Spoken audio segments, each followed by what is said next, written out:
내가 다이어트를 하고 싶은데 나 못하겠다 하는 얘기는 뭐냐면 자기 조절력이 결여돼 있는 거예요. 나 설탕 들은 거 안 먹어. 그럼 안 먹을 수 있는 힘, 이게 이니비션의 능력이요. 그건 철저하게 MPFC. 근데 그 MPFC를 강화시키면 그 이니비션, 억제의 능력이 올라가요. 그게 자기 조절력의 핵심이에요. 술은 전두엽 기능 억제제예요. 술은 인간을 불행하게 만들어요. 전두엽 기능이 약화되고 편도체만 날뛰는 게 만취 상태잖아요. 중2가 딱 그런 거예요. 얘는 지금 술 안 먹고도 만취 상태에 빠진 애다. 절대 부정적 감정을 섞어서 야단치면 안 돼요. 엄마 아빠 보면은 짜증나 괜히. 그럼 애 공부 방해하고 있는 거예요. 얘는 엄마 아빠 보면 기분이 좋아져. 그럼 무조건 성적 올라가요. 교수님께서 지금 이 모든 문제 중에 되게 중요한 게 어떤 학교나 가정에서의 교육에 있다고 하시지 않습니까? 만약 교수님이 지금 교육부 장관이고 뭐든지 맘대로 다 할 수 있어요. 그래서 새롭게 교육 과정을 짤 수 있다면 초등학교 교육에 어떤 것들을 중요하게 넣으실 것 같아요? 1번 과목은 필수 과목은 알아차림, 명상 과목이고 네. 두 번째 중요한 과목은 움직임, 다양한 움직임. 세 번째는 몸에 대한 이해, 해부학적인 내장 이런 거, 뇌에 대한 이해.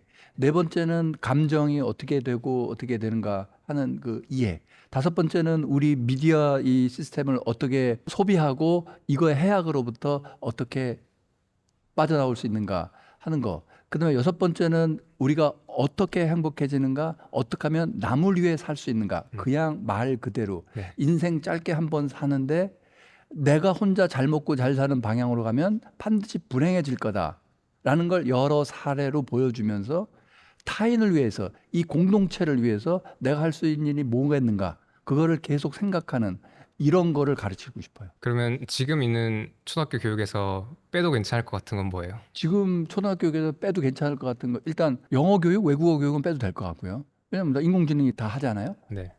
바로 실시간 통역도 되고 다 되니까 한 과목 가르친다 그러면 수학을 가르쳐야 될 것 같아요. 수학은 중요하다. 왜요? 수학은 학문이 아니에요. 흔히 얘기하는. 네. 왜냐하면 다른 학문은 예를 들면 사회 과목, 경제 과목, 아니 다른 뭐 초등학교의 여러 가지 역사 과목, 이런 거는 어떤 뭐뭐에 대한, 세상에 대한 지식을 주는 거거든요. 그건 필요 없다고 생각해요. 이제 인공지능이 다 있는데. 그거 말고 생각하는 방법, 논리. 그게 수학이거든요. 수학은 이 세상에 대한 게 아니에요. 원, 삼각형, 그건 이 세상에 존재하지 않아요. 추상적인 인간의 머릿속에만 존재해요.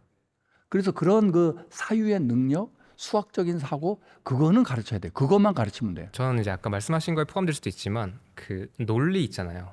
논리와 어떤 수사일 수도 있고 아니면 커뮤니케이션, 이걸 조금 더 중요하게 가르쳤으면 좋았겠다는 생각을 많이 해요. 이거는 아까 말씀드렸던 감정에 대한 이해라든지 몸에 대한 건강, 이거 하면 저절로 돼요. 그래야 사랑과 존중이 저절로 나오지, 커뮤니케이션 스킬 이런 상황에서 무슨 말을 해야 되나 이런 지식과 정보는 애들한테 가르칠 필요 없어요. 그래요? 예, 마음이 따뜻하고 행복하게 만들면 서로 잘 지내게 될 거예요. 그래서 마음이 따뜻하고 행복하고 건강하고 이런 애들을 키워내야 된다고 생각해요. 좋습니다. 지식을 가르쳐 주는 그거는 이제 그건 아니다라는 게 이제 세계 각국에서 OECD 2030 그런 교육 프로젝트도 그렇고, 지식이나 정보 전달은 교육의 핵심이 이제 아니고 어떤 컴피턴스, 역량, 그게 마음 근력이라고 할 수 있는데 그런 걸 키워주는 게 교육의 핵심 목표여야 된다. 이게 지금 공감대가 이루어지고 있어요. 지금 이제 커리큘럼을 이렇게 했으면 좋겠다 이런 말씀을 드렸죠. 절대로 마음대로 정책을 만들어봐라. 하나 꼭 편하게. 만들어보고 이거는 거의 이제 확신을 하고 있는 건데, 뭐냐면 아이들한테는 사랑과 존중을 가르쳐줘야 돼요. 특히 존중을 가르쳐줘야 돼요. 네. 그런데 우리가 이제 뭐 초등학교 기준, 중학교도 그렇고 의무교육에다가 아이를 맡기잖아요, 학교에다가. 그건 이제 근대 시스템이죠. 원래는 뭐 가정에서 교육하고 뭐 교회나 뭐 이런 데서 교육하고 집안에서 교육하고. 근데 우리는 의무교육해서 국가가 학교 안 보내면 위법이다. 그래서 애들을 강제로 학교에 보내게 돼 있잖아요. 네. 그럼 학교에 보낼 때 맡기는 그 학교가 어떤 위상을 지녀야 되느냐면, 부모들이 생각할 때 자기보다 높은 상위 계층이어야 돼요. 오. 무슨 얘기냐면 지금 대한민국은 돈이 최고라고 그랬죠. 네. 돈신. 네. 그러면 교사에 대한 존경심이 어디서 나올까? 급여. 교사가 돈이 많다. 교사하면 돈 많은 사람 이게 돼야 돼요.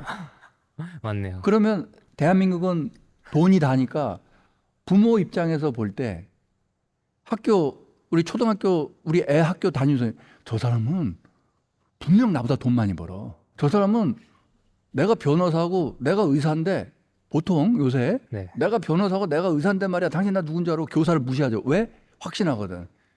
교사 월급이 얼마나 되겠어? 무시하는 거예요. 나보다 하류 계층 아니야? 이게 무시되는 거예요. 그게 안 되게 만들어야 돼요. 내가 아무리 뭐 변호사고 전문직이고 의사여도 교사는 나보다 몇 배야. 이게 되면 어떻게 될까요? 부모들이 함부로 갚질 못해요. 부모들이 아무리 성격이 고약해도 나보다 세거든. 돈이 많단 말이에요, 교사들이. 그리고 자연스럽게 교육자가 되려는 경쟁이 치열해지고 최고의 인재들이 학교로 가죠. 몰리겠죠. 그다음에 그 분위기를 초등학교 애들도 알아요. 그렇죠.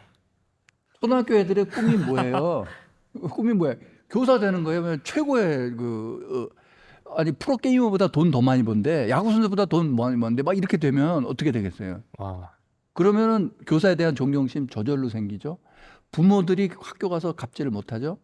그러면 그걸 만들려면 어떻게 해야 될까요? 10배 갖고 부족하다고 생각해요. 한 20배 내지 30배 연봉을 올려야 돼요. 이게. 그럼 그게 가능할 것이냐? 가능해요. 지금 온갖 재원이 교육세 걷어가지고 이상한 데 돈 많이 쓰거든요. 그래서 1차적으로 어디다 때려 넣어야 되느냐? 쓸데없는 짓 하지 말고 급여구나. 그냥 급여에다가 때려 넣어가지고 교사 급여에 넣으면 교사 급여를 한 2000% 인상, 20배 인상 그렇게 해서 딱 만들어. 지금 저 이게 비현실적인 얘기라는 걸 아는데 이 비현실적인 얘기를 통해서야만 교육이 현실화될 수 있을 거예요. 근데 상상이 돼요. 네. 그러면은 어떻게 되냐면 한 동네에서 한 커뮤니티에서 우리 동네에서 가장 높은 사람들이 존경받을 만한 높은 사람들이 모여 있는 곳이 어디예요? 학교예요. 학교죠. 네. 그게 원래 그랬어요. 원래. 그렇죠. 그래서 부모들이 존경하는 마음으로 학교에 가서 우리 애 좀 맡아주세요, 선생님. 맞아요. 선생님 뭐라고? 아이고 그러십니까? 이게 돼야 돼요. 그러면 또 무슨 문제도 해결해. 요새는 그 문제가 별로 없지만 촌지, 돈 이렇게 쑥 주는 거. 아니 누가 누구한테 돈을 줘? 이 훨씬 돈이 많은 분들인데 이 교사. 촌지가 뭔지 모르시는 분들이 있을 테니까 돈 봉투. 교사한테 옛날에 부모들이 주셨던 약간의 뇌물성 돈 봉투. 네. 네, 그런 것도 없어질 것이고 네. 한마디로 뭐냐면 교사의 위상을 최고로 만들어 놓으면 적어도 와. 의사 변호사보다 돈 훨씬 더 많은 집단으로 우리가 사회적 합의를 이루어서 만들어 놓으면 많은 문제가 해결될 거예요. 그리고 교사가 자기 존중이 더 되고 네. 당연히 그러면 타인 존중이 더 되고 더 되고 그다음에 또 그런 문제도 있잖아요. 이게 무슨 꼭 성적인 문제가 아니라 항상 아이디어한 거는 뭐냐면 애들 입장에서는 남자 교사도 있고 여자 교사도 있고 헤테로지니어스한 이런 교사 집단이 교육을 받는다 좋다 이런 연구들은 많이 있거든요. 네. 근데 지금 압도적으로 거의 여성한테만 배우고 있어요. 남자 여성이 세대가 나쁘다는 게 아니에요. 알죠. 네. 좀 5대 5였으면 좋겠어요. 그 교사 어린이집도 5대 5였으면 좋겠어요. 그렇죠. 100%잖아요. 거의.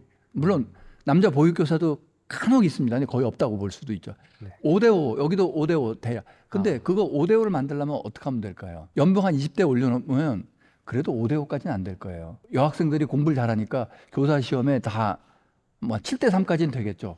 그래도 공부 진짜 잘하는 남학생도 좀 교사가 되고 오고 변호사 의사 될 애를 똑똑한 애들 중에 진짜 초등학교 선생은 정말 최고의 학식과 덕망이 있는 존경받는 사람들로 이루어져야 우리가 애들을 안심하고 맡길 수 있거든요. 그렇죠. 네. 좋아요. 지금 그게 깨져버린 거예요. 깨져서 왜 진상 부모들이 와서 이렇게 교사들 괴롭히고 하느냐. 무시하는 거예요.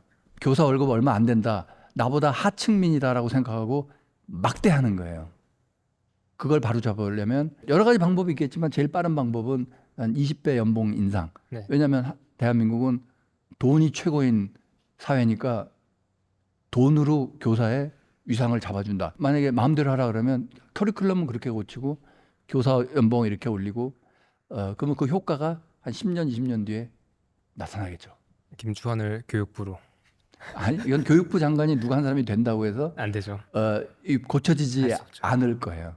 근데 저는 약간 이상적이라고 볼 수도 있는데 할 수 있을 것 같은 느낌 들어요. 그리고 심지어 대통령이 돼도 커리큘럼 못 바꿔요. 교육 집단은 엄청나게 단단한 그 때문에 잘 바꾸기가 힘들 거예요. 저는 제가 회사도 하고 있지 않습니까?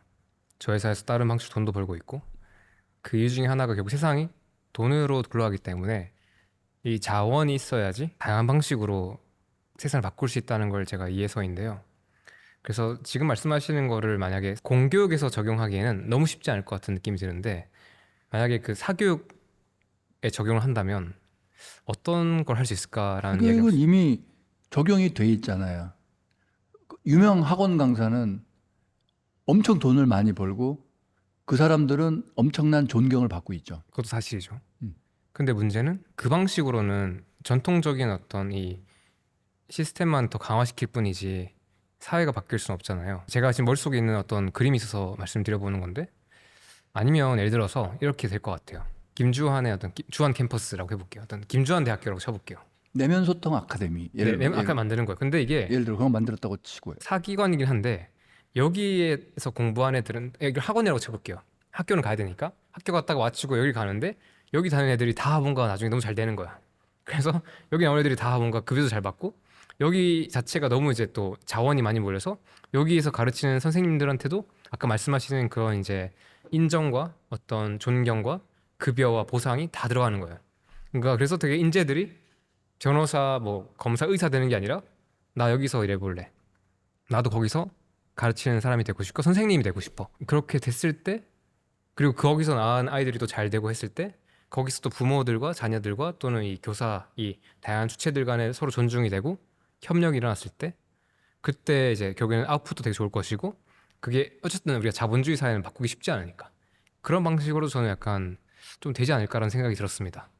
그거 해보려면은 겸님이 먼저 돈을 많이 버셔서 초기 투자 비용이 많이 들 테니까 예를 들어 뭐 마음근력 학교 또는 내면소통 아카데미라는 걸 만들어서 초등학생이나 중학생, 초등학생 정도 애들을 갖고 행복하고 전두엽 활성화되고 마음 근력이 많이 커지고 그다음에 자율적이고 이런 그 멘탈을 잡아주는 거를 학기 중에는 뭐 얼마씩 하고 방학 중에는 뭐 캠프 열어가지고 뭐 하고 이런 거 하면은 상당히 효과가 있을 것 같기도 하네요. 그리고 온라인으로 수업을 하면 비용이 많이 또 효율적이지 않습니까? 왜냐하면 대면으로 꼭 다 할 필요 없으니까 재생산이 되고 수업이 필요한 것들만 약간 대면으로 하고 근데 될 것 그게 같은데. 그런 마음 근력을 키우면 일차적으로 눈에 띄게 보이는 거는 성적이 올라가거든요. 그러겠죠. 많은 애들이 시험 불안증 때문에 한 3분의 1 시험에 실수 많이 하고 그러는데 그게 이제 사라질 거고 퍼포먼스가 좋아지니까.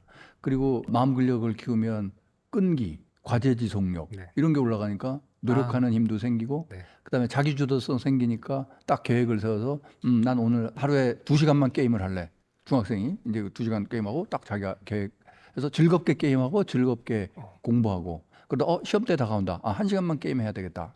시험 기간 중에는 게임 안 한다. 이거를 자기 혼자 컨트롤할 수 있고 이런 시스템을 이렇게 만들어가면 내 삶을 내가 살 수 있도록 그런 힘을 애들한테 이렇게 심어주면은 겉으로 드러나는 거는 성적 향상 이게 될 거예요. 그리고 그거를 옛날에 EBS 다큐멘터리를 통해서 벌써 한 10년 전에 2014년인가 그럴 거예요. 공부 못하는 아이들 50분짜리 오부작 다큐멘터리를 통해서 입증을 했어요. 무엇을 그래서 입증했나요? 그 고등학교 담임 선생님 10명을 다 네. 이 마음 근력 훈련을 가르쳐 줘 가지고 선생님들을. 교사들을 네. 담임 선생님들. 네. 그러면 담임 선생님들은 매일 아침 20분씩 교회를 하거든요. 네. 매일 아침 20분씩 담임 선생님. 그중에 한 10분 15분을 명상이나 이 교육을 하게 한 거예요. 존중 훈련. 그리고 알리는 말씀 조회 사항은 잔소리 이런 건 5분만 딱 하고 15분씩 매일 아침 애들에게 이걸 2달간 하고 했더니 전국 모의고사 성적이 쫙 올라갔죠. 그건 2달 그 마음 근력 훈련 효과 난 거고 그다음에 1대1로 엄마랑 애를 불러다가 원데이 워크숍을 하고 숙제를 내줬어요. 감사일기 쓰기, 존중일기 쓰기, 명상하기 이거 노트 해가지고 6개월 뒤에 얘네들 중하위권 성적 애들이 대폭 올랐죠. 네. 그러니까 공부를 가르치다기보다는 마음을 잡아주고 스트레스로부터 완화시켜주고 엄마 아빠와의 갈등이 저절로 해소되게 해주면 대부분 자기 잠재력을 쫙 발휘해서 애들이 성적이 올라가고요. 초등학교 애들은 수학시험 보기 직전에 잠시 긍정 강화하는 거 한 10분 훈련했더니 그거 한 애들과 안 애들의 차이가 수학 성적이 이렇게 됐죠. 그건 10분의 효과예요. 왜냐면 긍정적 정서 유발하면 전전두피질 활성화돼서 문제풀이 능력이 늘어나는 걸 그냥 이걸 보인 거죠. 그래서 만약에 제가 초등학교 한 너무 어린 애들 말고 초등학교 한 4, 5, 6학년 애들, 중학교 1, 2학년 애들 제 마음대로 교육을 하게 해준다. 그런 시스템이 쫙 갖춰지고 교사들에게 있고 된다. 그러면 얘네들의 마음 근력을 한 6개월 안에 대폭 올리는 거를 할 자신은 있어요. 핵심을 요약하자면 어떻게 해서 올리는 건가요? 저기 내면 수행하는 편원 전환을 하는 거죠. 여러 가지 훈련을. 편도체 안정화 그거 여러 가지 훈련을 하는 거죠. 일단에 테스트를 해봐야 돼요. 먼저 어떤 테스트요? 테스트를 해보는 거. 얘는 지금 그 전전두엽 활성화가 더 필요한 애냐, 편도체 안정화가 더 필요한 애냐 좀 다르거든요. 둘 중에 사실 그러면 어떤 양상이 보통 많이 보이나요? 그러니까 네 가지 타입이 나와요. 네 가지 타입이 있어요? 네 가지 타입이냐면 편도체 안정화되고 전두엽 활성화 이미 좋은 상태이네. 이게 최고인 이상적인 상태. 이상적인 상태 이미 있는 애들. 최악은 뭐냐면 둘 다 안 좋은 거예요. 편도체는 활성화되고 이게 낮은 애들. 이게 제일 많을 것 같고. 네. 그 다음에 하나 높고 하나 안 좋은 거죠. 예를 들면 전전두피질이 활성화됐는데 편도체도 같이 활성화돼 있어요. 얘네들은 어떻게 되냐면 노력은 많이 해요. 전전이 활성화돼 있기 때문에 노력 끈기도 많아요. 근데 편도체 활성화되기 때문에 시험 보면 망쳐 맨날. 노력은 많이 하는데 시험 보면 망쳐. 성적이 안 나와. 이런 애들이 있고. 네, 좋아요. 또 어느 애들은 시험은 편안하게 봐. 시험 하나도 안 떨려. 근데 노력을 안 하기 때문에 좋아요. 성적이 안 올려. 요런 성격 애들은 좋은 친구들. 요런 애들은 강제로라도 공부시키면 돼요. 얘네들은 강제로 공부시키는 걸로 되는 게 아니라 얘네들은 마음 편하게 해주면 돼요. 좋은데요. 이 타입을 이해해야지 우리가 접근법이 달라지는구나. 간단하게 말하면 네 가지 타입이고 더 복잡하게 가면 한 9가지 타입이 있는데 아무튼 여러 가지 해볼 수 있는 방법이 있죠. 좀 겹칠 수도 있지만 지금 이걸 보시는 그 부모 또는 예비 부모가 이거를 가정에서 하고 싶다. 그 부모는 가장 먼저 무엇을 해야 되나요? 나중에 내면소통 아카데미 만들면 이거 너무 천기누설을 제가 다 하는 거 아닌가 모르겠네. 다 알려드려요? 교수님을 행복하게 해줄 겁니다. 나눈 거기 때문에. 네. 나누고 하는 게 행복이기 때문에. 그러니까 부모가 어떻게 하면 좋겠냐. 그러니까 하는 실질적으로 거죠? 약간 이제 이론적이지 말고 진짜 이거 보시는 분들이 당장 교수님 저 오케이 설득됐어요. 지금부터 뭐 해야 되나요? 알려달라고 하면. 그러면 이게 정말 공수표가 아니라 진짜 얘기를 할게요. 좋습니다. 올해 안에 책이 나옵니다. 그릿 책이 개정판이. 그리스 개정판. 네. 2013년도에 나왔던 네. 마음 근력 올려서 성적 올리고 뭐 애들을 어떻게 키우고 하는 거 주로 제가 얘기했던 초등학교 중학생 애들용이에요. 고등학생까지도 좀 포함해서 그 책이 먼저 나올 거예요. 그거는 2013년도에 나왔던 GRIT 그릿 그리스 뭐 약자잖아요. growth 또는 growing 성장이다 성장. 라는 거고 그 다음에 R이 relatedness 관계성 I가 intrinsic motivation 내재 동기 그 다음에 T가 tenacity 끈기예요. 세 가지 마음 근력을 통해서 성장하는 것. 네. 원래는 좀 다른 뜻으로 제가 했는데 그 에크로님 그 약자의 의미를 조금 바꿨어요. 왜냐하면 그때 초기 2013년도에 그릿은 자기 조절력과 자기 동기력 두 개로 그릿을 만들었거든요. 네. 근데 지금은 저도 공부를 더 했고 그동안 10여 년이 넘어서 마음 근력 세 개를 여기다 다 적용을 해야 되겠다. 마음 근력 세 개는 뭐냐면 자기 조절, 대인 관계, 자기 동기력이잖아요. 마음 근력 세 개가. 그래서 R이 relatedness, 대인 관계력. 네. 그다음에 I가 intrinsic motivation, 즉 자기 동기력. 네. T가 tenacity, 끈기. 그래서 이게 자기 조절력이에요. 그래서 RIT는 마음 근력 세 가지의 대표적인 걸 뽑아서 만들어낸 거고 그걸 통해서 애들을 제대로 성장시킨다. Growing through RIT. 그래서 그릿으로 지금 제목을 정했어요. 네. 뭐 개정판이라고 하시는 거죠? 네, 개정판인데 완전히 이제 다 뒤집어 엎은 개정판이고 처음엔 두 가지였는데 이제 이 세 가지 들어간 거고 그 다음에 GRIT라는 책이 2013년도에 냈을 때 그건 세계 최초였어요. 제가 다 구글이니 검색을 해봤었거든요. GRIT라는 책 제목 그런 거 없었어요. 제가 최초였는데 2013년도에 그 책을 내고 2015년도에 미국에서 그릿 책이 나왔어요. 조금 이 에크로님을 다르게 해서 2015년도에 또 다른 그릿책이 나왔어요. 그러니까 저는 2013년도에 가장 먼저 냈고 그 다음에 2015년도에 그릿이 나오기 시작한 거예요. 그러다 2016년도에 안젤라 더거스라는 사람이 또 그릿을 냈어요. 이건 에크로님 약자가 아니라 그냥 심리학 용어 GRIT를 펜실베니아 대학 심리학과 교수 안젤라 더거스가 그릿이라는 책을 냈어요. 이게 2016년도에 한국어로 번역이 됐어요. 그게 베스트셀러가 됐어요. 제 오리지널 2013년도 그릿보다 2016년도 안젤라 더거스의 그릿이 훨씬 많이 팔렸어요. 근데 거기서 그릿을 뭐라고 정의합니까? 거기서 그릿은 주로 끈기, 기계 이런 거예요. GRIT가 아니라 단어. 원래 영어 단어 그릿은 이를 악물다, 뭐 자갈, 모래 이런 뜻이에요. 네. 그래서 번역을 뭐 기계로는 또 뭐 끈기 이런 거예요. 끝까지 아버지의 복수를 위한 서부 영화 이런 거 있어요. 그걸 트루 그릿이라는 영화도 있어요. 이미 원래 있는 개념이긴 했네요. 원래 그릿 아니 자체가. 그릿이라는 영어 단어는 원래 있어요. 근데 그래서 교수님이 그걸 이용해서 쓴 책이 있었는데 저는 이제 약자로 GRIT 그래서 이렇게 썼는데 그릿이라는 단어. 그래서 안젤라 더거스는 뇌과학자도 아니고 그냥 심리학자여서 뇌과학 얘기도 안 나오고 말하자면 끈기 이게 중요하다. 제 세 가지로 따르자면 자기 조절력 하나가 중요하다라고 책을 쓴 거예요. 안젤라 더거스. 그런데 그 책이 번역이 돼서 나와가지고는 한국에서 이제 베스트셀러가 돼가지고 네.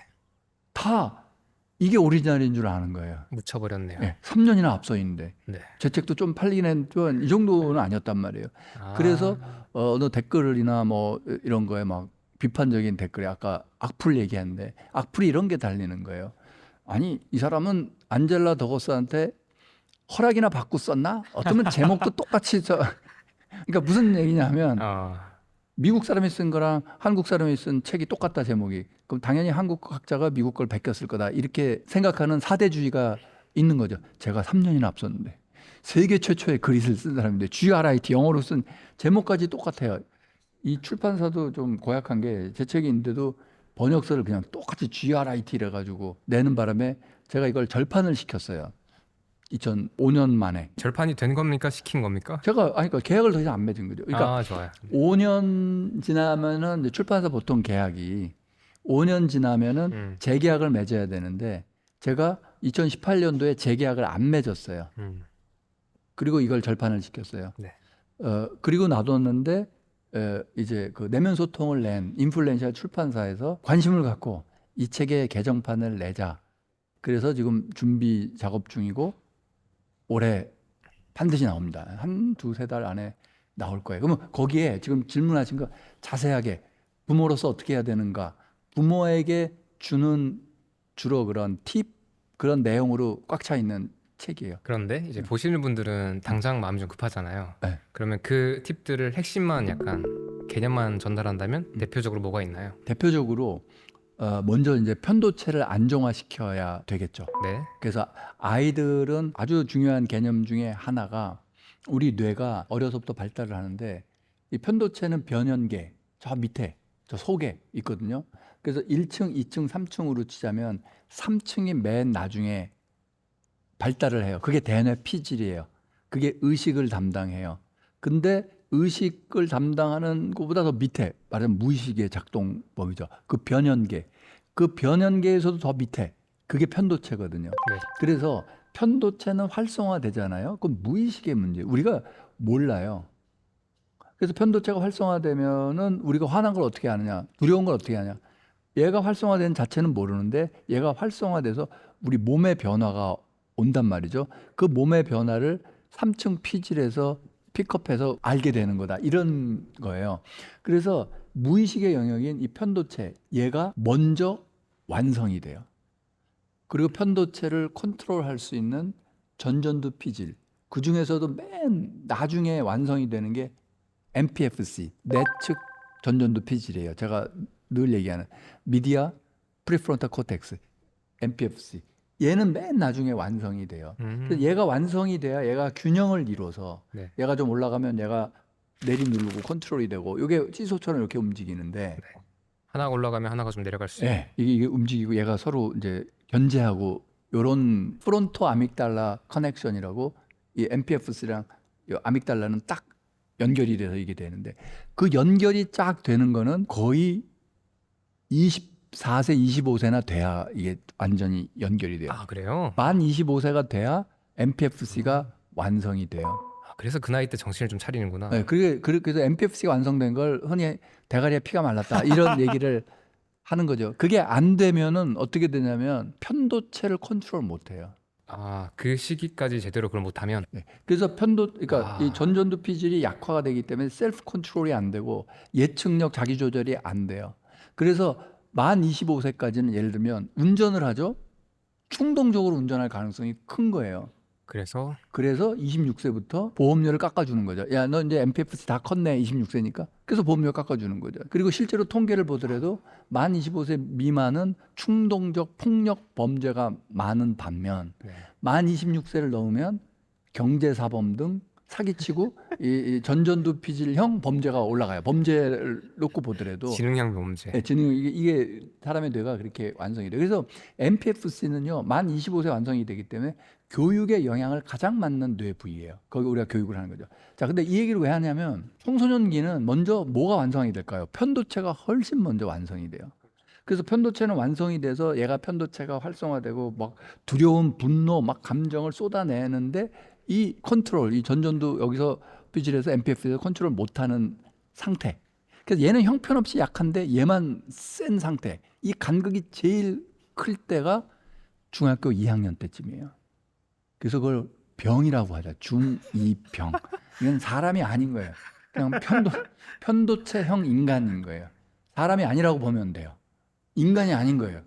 생각이 없는 거예요. 그때 대표적 특징들, 행동들이 생각은 전전두 피질을 하거든요. 그러니까 감정만 있는 거다. 과장되게 말하면. 그래서 예를 들면 이런 거죠. 기억력은 좀 있어요. 그래서 이제 아버지랑 막 아버지가 야단쳐. 야, 너 왜 그랬어? 몰라요. 너 그거 안 하기로 했잖아. 약속했는데 왜 안 해요? 약속했어 안 했어? 했어요. 기억은 나거든. 했어요. 근데 왜 그랬어요? 몰라요. 이건 얘는 진실을 얘기하는 거예요. 진짜 몰라. 왜냐면 자기가 자기 행동이나 이거 셀프 컨트롤이 안 되거든. 자기도 궁금해. 내가 왜 그랬을까? 자기도 몰라요. 근데 아빠랑은 약속한 것 같아요. 약속은 했어. 근데 내가 왜 그랬지 몰라. 그러면 그때 어떻게 해요? 이 아버지는 화를 내죠. 네. 또 아버지 말이 말 같지 않아 막 이렇게 화를 내죠. 아버지 말이 말 같지 않아? 너 아빠 말 안 들었어. 그건 얘가 의도를 갖고 했다는 건데 얘는 그런 의도 없어요. 그냥 진실을 얘기하는 거예요. 기억나? 왜 그래? 몰라. 이게 되는 거예요. 거기다 대고 화를 내면 되겠어요? 안 되겠어요? 절대 안 되죠. 거기다 내고 화를 내면 어떻게 돼요? 편도체 더 활성화돼요. 활성화되네요. 네. 그래서 얘기가 더 안 돼요. 그래서 부모랑 자녀가 그때 많이 싸우죠. 예, 그래서 편도체를 건들지 마라.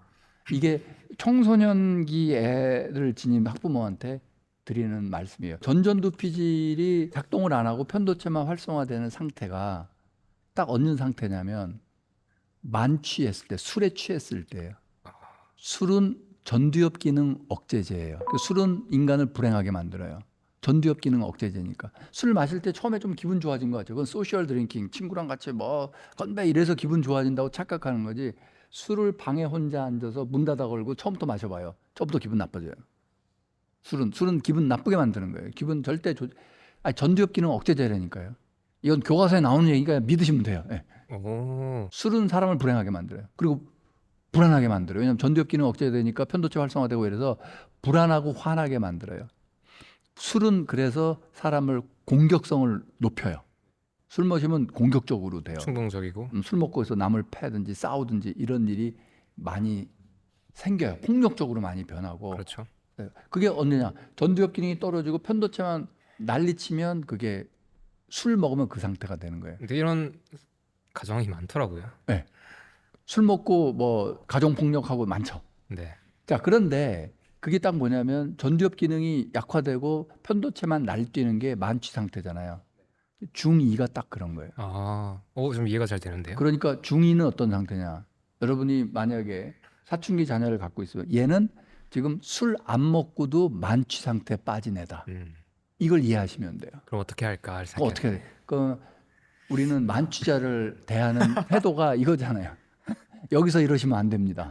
그리고 모시고 다니잖아요. 왜 이러세요? 그리고 막 헛소리하고 뭐 그러면 받아주잖아요. 아, 이 사람 술 취했으니까 그렇게 이게 받아주고 좋은데요? 여기서 이러시면 안 됩니다. 그리고 달래주잖아요. 그러니까 중학생은 절대 야단치지 말고 달래줘야 돼요. 여기서 야단치지 말고라는 건 뭐냐면 훈계를 하지 말라는 거 아니에요. 절대 부정적 감정을 섞어서 야단치면 안 돼요. 그럼 얘 편도체 더 활성화된다니까요. 왜 부정적 감정을 섞어서 만취자하고 얘기해 보세요. 싸움 나요. 폭력적으로 싸움 난다고. 그러니까 절대 그러지 말고 애를 먼저 안아주고, 넌 얼마나 힘들겠냐 달래주고, 이해해주고. 이해해주고, 감정적으로 이해해주고. 근데 그러면 안 되지. 이렇게 훈계를 이렇게 따뜻한 말로 훈계를 하고, 많은 부모들은 갑자기 이렇게 우라가 치밀고 이놈이 막 미워주고 그럴 거예요, 자식이. 그럴 때일수록 이놈은 지금 만취 상태에 빠진 취객이다. 여기서 이러시면 안 됩니다라고 모시고 다닐 대상이다. 그렇게 해서 곧 술이 해야 돼요. 깰 것이다라고 이제 기대하고. 깼는데 좀 오래 걸죠. 오래 걸려. 25세야 돼 깨니까 오래 걸려요. 근데 좀씩 깨죠. 네, 좀씩 해갈수록 깨요. 나아지긴 하잖아요. 그래서 한 가지, 편도체는 전염성이 강해요. 부모가 화내면 얘는 더 화내요. 그렇죠. 그러면 얘가 편도체가 더 활성화되면 전두엽 기능, 전두엽이 공부하는 뇌거든요. 그러겠네요. 노력을 못하고 아, 문제풀이도 못하고 성적은 떨어져요. 즉 무슨 얘기냐면 부정적 정서에 기반해서 야단치죠. 얘 성적 떨어져요. 공부 못하게 방해하는 거예요. 그게. 좀 재밌는 게 제가 최근에 이제 김경철 원장님이랑 교수님이랑 같이 식사했지 않습니까? 그날 되게 재밌었던 게 그 제가 교수님이랑 그 김경철 원장님 부모님 어떤 사람인지 물어봤잖아요. 근데 둘 분 다 공통적으로 부모님 둘 다 방임, 자유와 방임, 뭐 존중이 되게 있었던 분이었잖아요. 저희는 같은 급이라 생각하지 않는데요. 그래도 저희 부모님도 진짜 딱 그랬거든요. 그랬을 것 같아요. 저는 저희 부모님은 저 초등학교 때 야구만 했어요. 동네에서 맨날 야구하러 다니고 학원도 안 갔어. 근데 그러다가 이제 애들이 학원 가버려서 야구할 애들이 없어져가지고 애들이 학원에 있으니까 제가 학원을 다니고 싶다 했어요. 저는 약간 그런 공통점이 있더라고요. 그냥 부모님들이 약간 편안해. 학교에 대한 학업에 대한 그런 게 없고 그냥 하고 싶은 대로 놔두시더라고요. 또 재밌었던 거는 그 김경철 원장님도 그렇고 교수님도 그렇고 자녀분들이 이건 약간 좀 사회적 기준이지만 또 의대를 갔잖아요.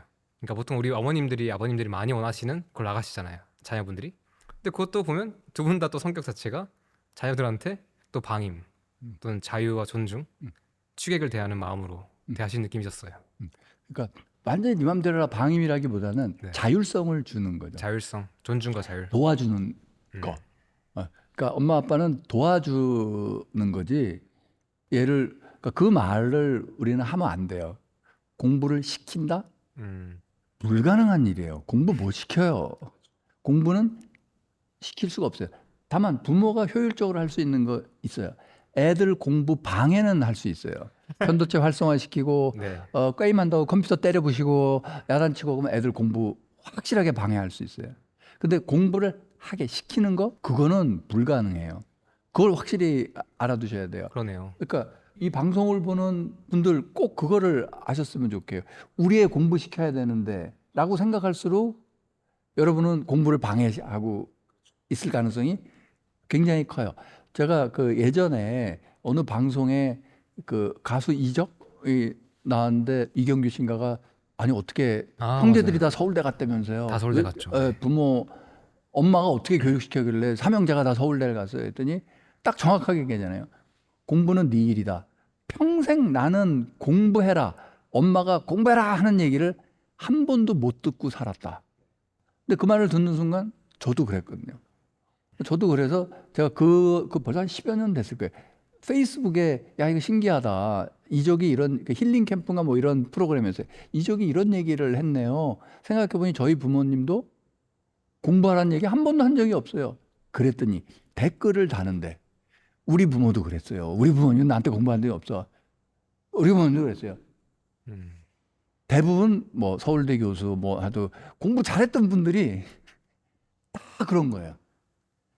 진짜 공부를 강제로 시켜서 물론 좋은 대학 갈 수도 있겠죠. 요즘은 뭐 세상이 아니 그거는 전혀 그렇지가 않아요. 전혀.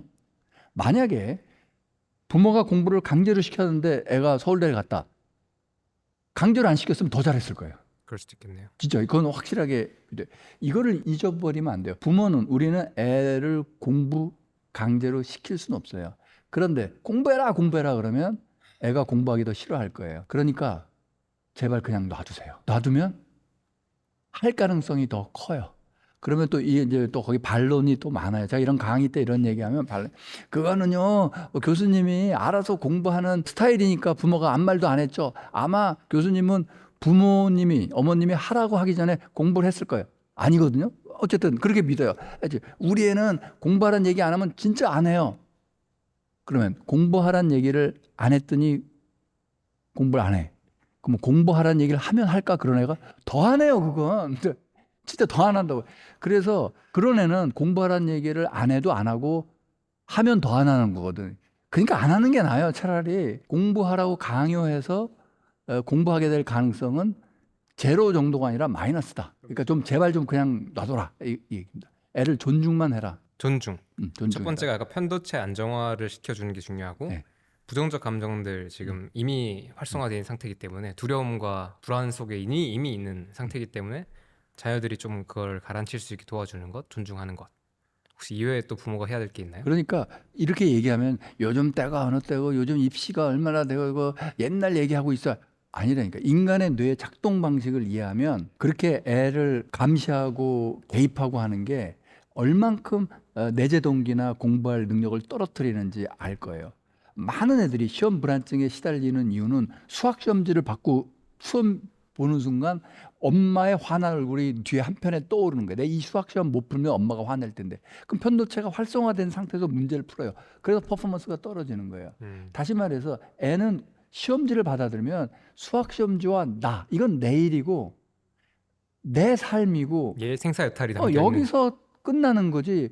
거기에 뒤에 엄마 아빠가 이렇게 떠다니잖아요. 그러면 도움이 안 된다니까요. 그렇죠, 그렇죠. 그래서 이거는 잊지 마세요. 뭐냐면요. 이건 확실해요. 만약에 여러분이 애 시험 범위를 알죠? 요 중간고사 언제 봐요? 시험 언제 보고 무슨 과목 시험 범위를 알죠? 그럼 여러분은 애 시험에 방해가 되는 존재입니다. 부모가 할 일은 애 시험 범위를 몰라야 됩니다. 부모가 할 일은 애 시험을 보는지 안 보는지도 몰라야 돼. 그게 제일 좋은 거예요. 그걸 어떻게 몰라요? 거기에 관심을 갖지 말라고. 관심이 진짜 가지려면 차라리 교회나 절에 새벽에 가서 새벽 기도를 하세요. 새벽 기도를 하고 애를 위해서 기도나 하고 관심을 끊으세요. 그러면 뭐가 될까요? 새벽 기도하는 동안은 엄마가 없으니까 애가 편안하고 새벽 기도하느라고 졸려서 갔다 오면 잠잘 거 아니에요. 엄마 자느라고 또 애가 편안하고 엄마도 편도체가 안정화되고. 엄마도 편도체 안정화되고 새벽 기도 갔다 와서 잠이나 주무시는 게 애 공부를 위해서 훨씬 좋다. 이게 시니컬한 얘기도 아니고 진짜 있는 그대로 얘기니까 제발 좀 믿어주시길 바랍니다. 그래도 부모가 해야 되는 것은 또 다른 게 더 부모가 있을까요? 해야 되는 건 애를 행복하게 얘 감정 상태를 보고 너 오늘 기분 좋니? 그래서 애가 아침에 일어나서 초등학교 애가 예를 들어 아침에 일어나서 엄마를 보잖아요. 그럼 기분이 갑자기 좋아져요. 엄마다. 엄마 안녕히 주무셨어요? 엄마. 학교 간다. 학교 갈 때 기분이 좋고 학교 가는 기분이 좋고. 아침 눈 떴을 때 기분 좋고. 그럼 무조건 성적 올라가요. 이걸 잊지 마세요. 전전두필이 활성화된 거예요. 그래서 애가 자주 보는 게 엄마 아빠잖아요. 얘는 엄마 아빠 보면 기분이 좋아져. 그러면 엄마 아빠 역할을 제대로 하고 있는 거예요. 이게 핵심이네요. 네. 엄마 아빠 보면은 짜증나 괜히. 그럼 애 공부 방해하고 있는 거예요. 그래서 내가 애 감정과 관련해서 짜증나는 존재냐 애한테 아니면 엄마를 보기만 해도 애가 기분이 좋아지는 상태냐. 네. 최악은 두려운 거지. 네. 엄마를 보기만 해도 두려워져. 그러면 공부 확실하게 방해하고 있는 거죠.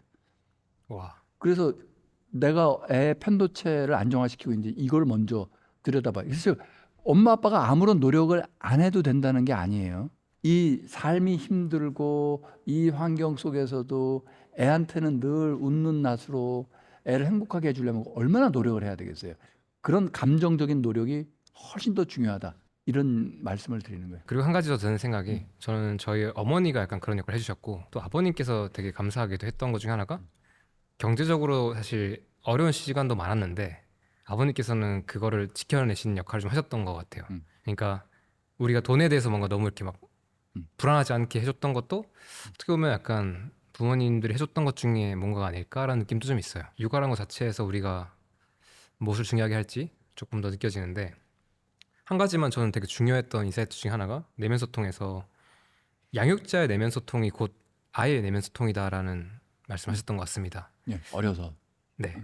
그러니까 양육자, 그러니까 부모가 스스로 어떻게 스토리텔링하는 습관이 있냐가 결국은 그게 자녀한테 간다라는 말로 이해할 수 있을까요? 그렇죠. 셀프 자체가 스토리텔링의 덩어리다 이 말씀을 드렸잖아요.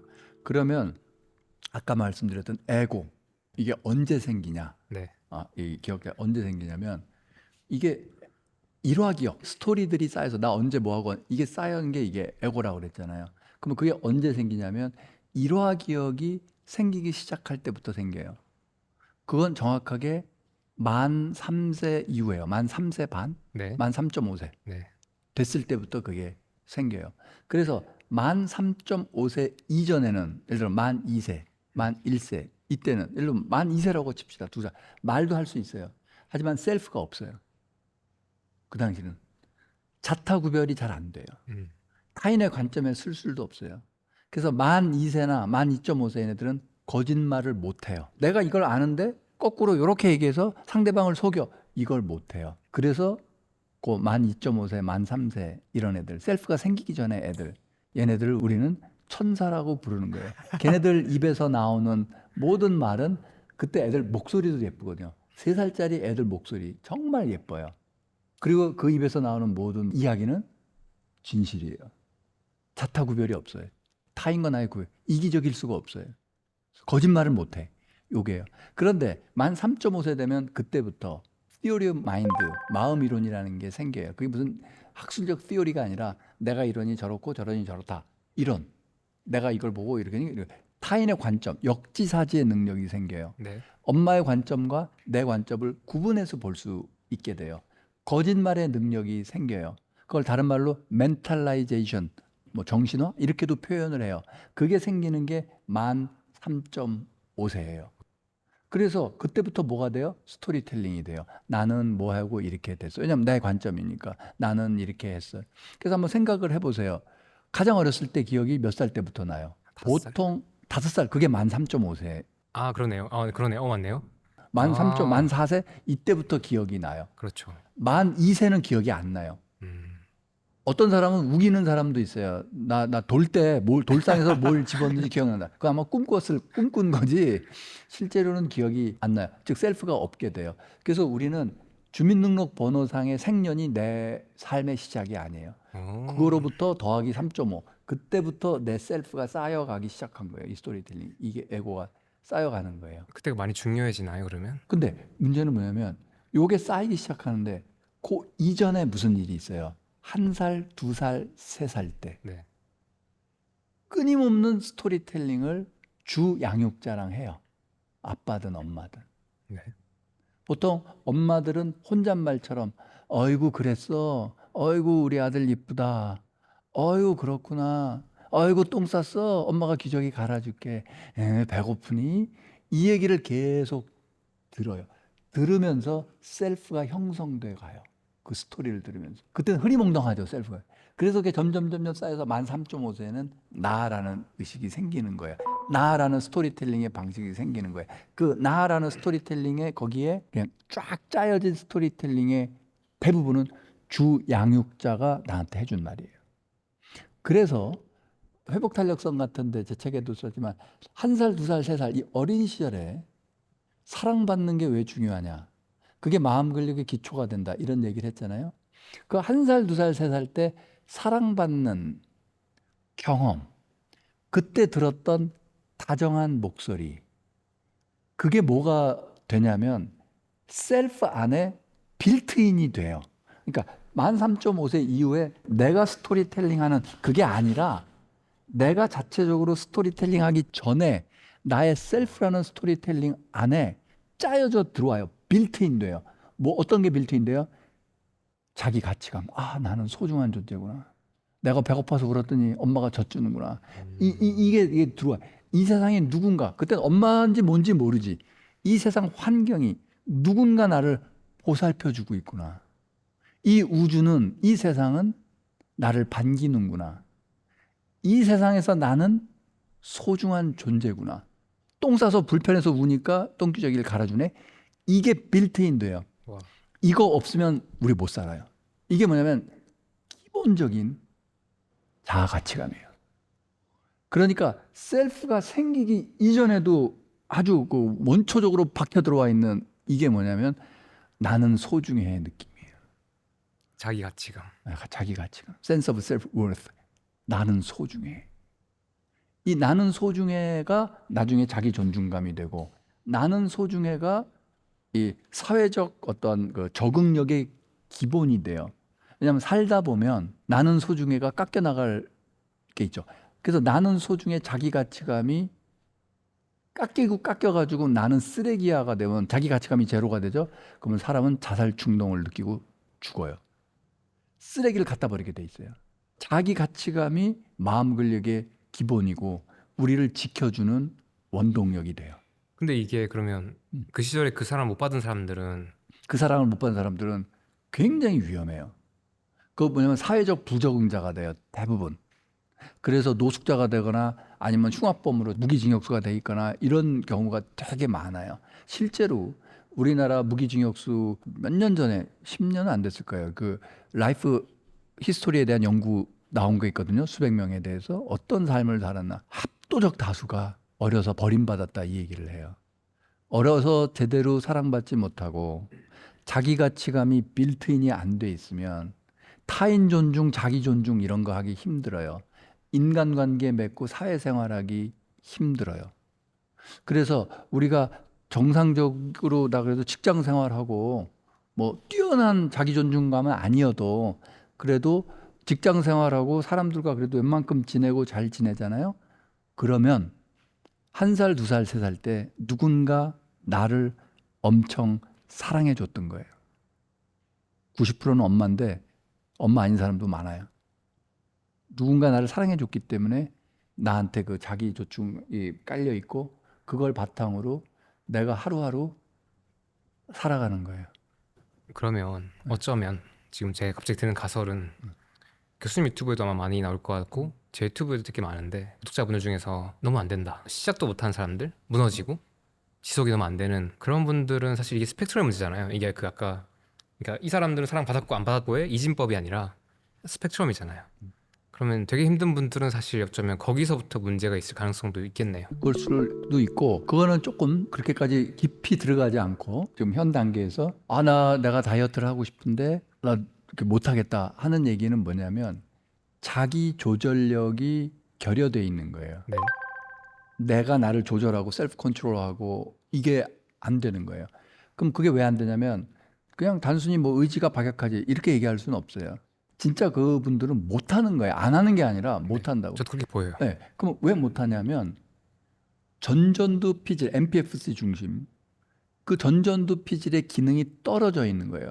말하자면 팔 근육이 너무 약해져서 요거 하나 들 힘이 없게 돼 있는 거예요. 팔 근육이 너무 약해져서 요거 하나 들 힘이 없다. 그런 분한테 요것도 못 들어요. 힘내세요. 이렇게 얘기하는 건 소용이 없어요. 더 좌절감만 느끼는 거죠. 그렇죠. 그런 분들은 팔 근육을 길러줘야 되죠. 그래서 자기 조절력이 부족하신 분들이 그거를 못해요.